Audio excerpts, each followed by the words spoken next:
क्या आपने कभी ऐसा अनुभव किया है कि जीवन में सब कुछ स्पष्ट हो, फिर भी मन निर्णय लेने से मना कर दे? जब सही रास्ता सामने हो, लेकिन हृदय कहे, मैं ये नहीं कर सकता। आज की ये कथा केवल महाभारत के युद्ध की नहीं है। ये आपके, मेरे, हम सबके मन की लड़ाई की कथा है। भगवद गीता एक ऐसा ग्रंथ है जो हर जीवन संघर्ष में हमारा मार्गदर्शन कर सकता है। इसमें श्री कृष्ण का सारा ज्ञान निहित है, जो हमें अपने मन की शांति और आत्म साक्षात्कार की ओर ले जाता है। नमस्कार, आप देख रहे हैं ज्ञान सेतु, जहां हम बात करते हैं आध्यात्मिक ज्ञान और जीवन को बदल देने वाली कथाओं की। आज हम शुरुआत कर रहे हैं भगवद गीता के पहले अध्याय से, जिसका नाम है अर्जुन विषाद योग।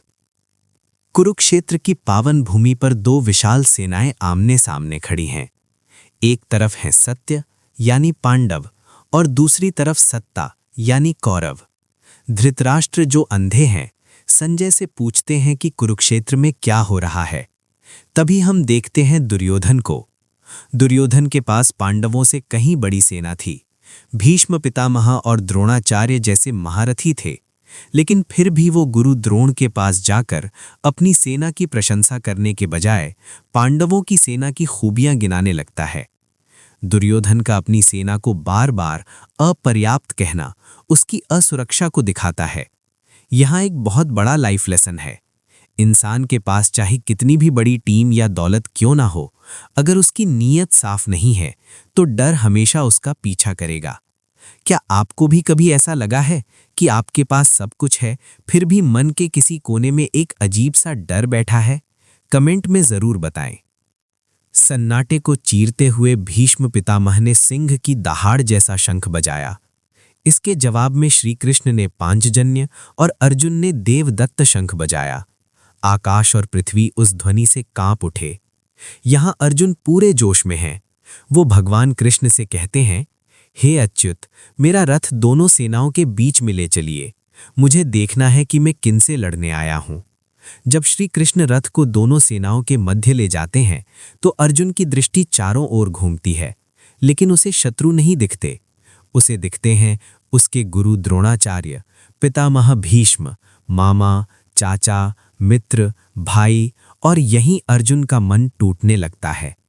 सोचिए, क्या आप अपने अपनों के विरुद्ध खड़े हो पाएंगे? अर्जुन के हाथ कांपने लगते हैं, मुख सूख जाता है, धनुष भारी लगने लगता है। अर्जुन कहते हैं, हे कृष्ण, इन अपनों को मारकर मुझे ना विजय चाहिए, ना राज्य, ना सुख।